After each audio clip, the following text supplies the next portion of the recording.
You're listening to She's the Business podcast.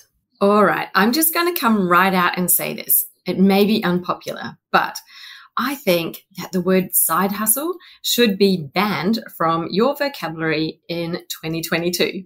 And stay tuned to find out why. Hi, I'm your host, Jessica Osborne, and in my 23 years of business and marketing, I've built many brands to become multi-billion-dollar companies. And just in the last 10 years, I've built 2 online businesses of my own from my dining room table with 2 little babies running around at my feet. I've made it my mission to inspire you to get out of your own way and become the successful business owner who's living the lifestyle you really desire without all the hustle. This is She's the Business podcast, made by women for women. This is your weekly dose of motivation and inspiration.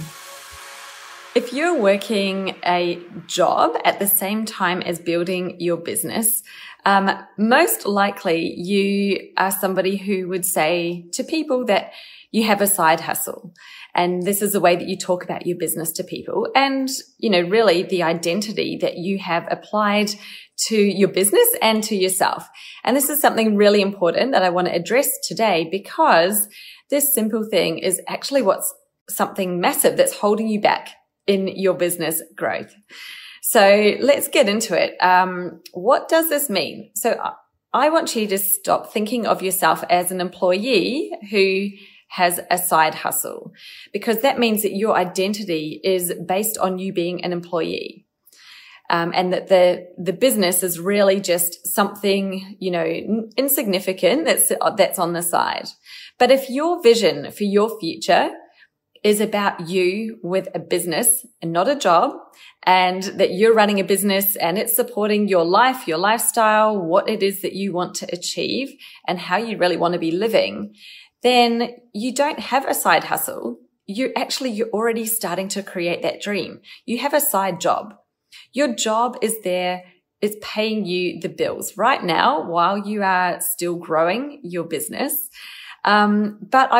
The important distinction is that if you have a side job, that means that you are already taking on the identity of the business owner, of the CEO of your business. Even if it's just you are the CEO. You're the CEO of your future. And that means that you will be thinking about your business in terms of a CEO who's serious about making it part of their future, instead of an employee who's just having a little experiment, starting a hobby on the side.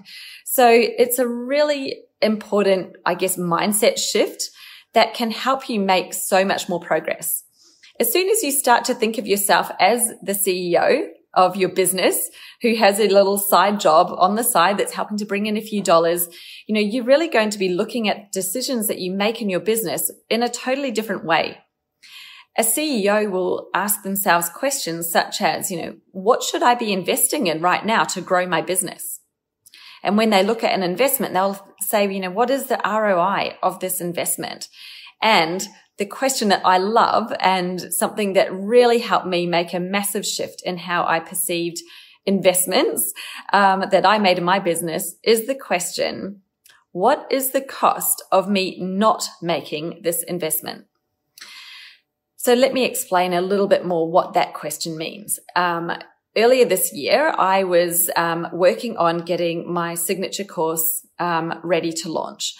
But because I hadn't really run a major online course before, I felt like I needed a coach, a business coach, someone who had done it before and who could help me make progress faster than me doing the trial and error, really going in it blind and testing it all out myself.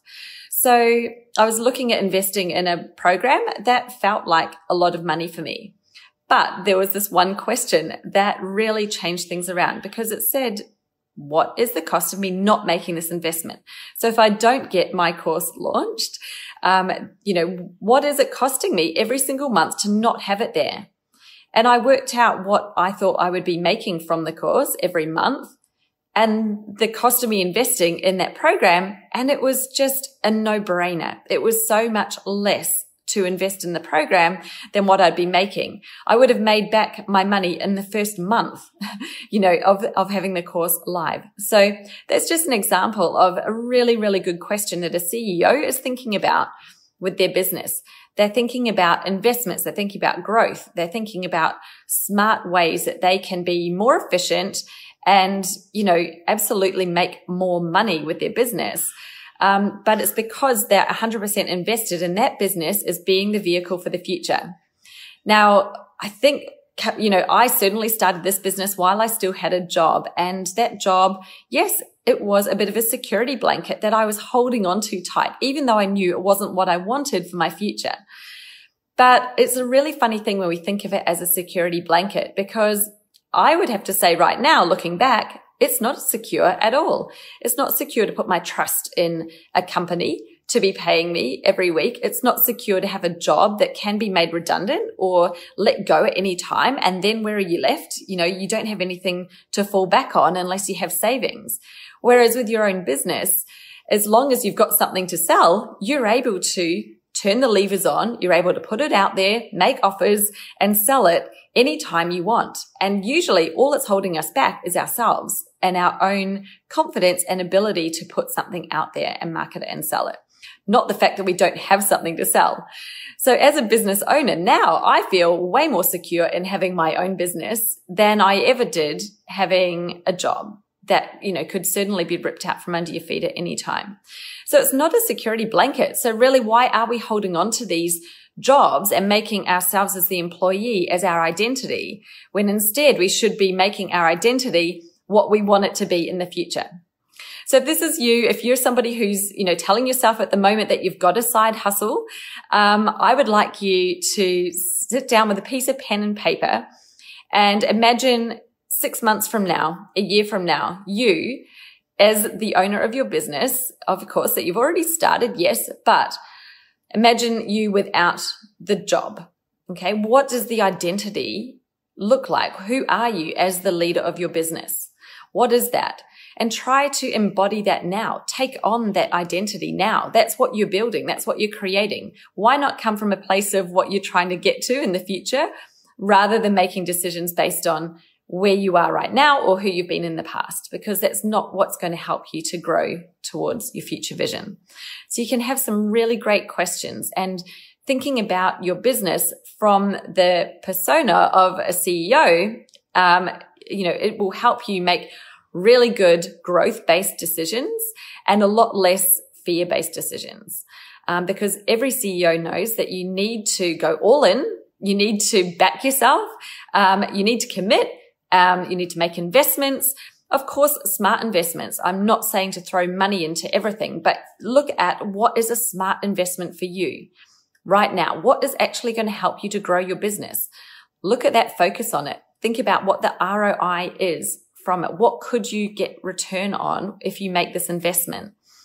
And what is the cost of not doing it? So if you hold off for another 6 months, what is that costing you not having that done for the next 6 months? And when you start to look at these numbers, you will see that some investments you're feeling is a lot of money is actually, in retrospect, not a lot of money with what you could be making if you have already solved that problem, or if you've got that new offer out there, or you've got that new income stream. What it could be returning to you would be much more than the investment that you're looking to make in getting it there. And if it's not, then it's probably not the right investment to do.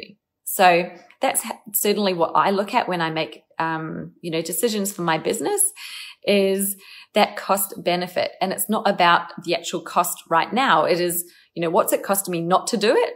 So every month I don't have this out there. What is that costing me in lost revenue? And, what is the ROI? How quickly can I make this investment back? If I can make it back in 1 month, 2 months, it is a no-brainer. It's an absolute no-brainer. And that's how I make decisions as the CEO of my business. And that is what you can also do, regardless of the fact if you're still working a job. You now have a side job. So congratulations. You are the CEO of your business, and I wish you all the best. I hope that's been helpful. Drop me a comment and let me know if what does that CEO identity look like for you? Maybe CEO feels a bit scary, whatever it is that you want to call yourself. If you want to call yourself the founder, the owner, you give yourself the name that works for you. But that is your identity. If that business is your future, that's what you want to have for your future, then that's who you need to start being today. So leave that with you for the weekend. It's probably a lot to think about, and, let that sink in and think about it over the weekend. Drop me a comment. I'd love to hear your thoughts on this matter. And I'll talk to you guys next week. Bye.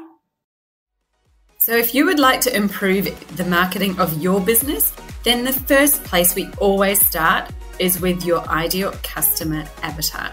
Now, my system for your ideal client is different to most. With my ultimate customer avatar worksheet, there are 35 questions to help you really deep dive into what your ideal client is currently thinking, feeling, and what their goals are, what they're doing in their buying behavior. Go to jessicaosborne.com/customer-avatar to download your free copy of my ultimate customer avatar worksheet today. And let's get started on defining who that ideal client really is.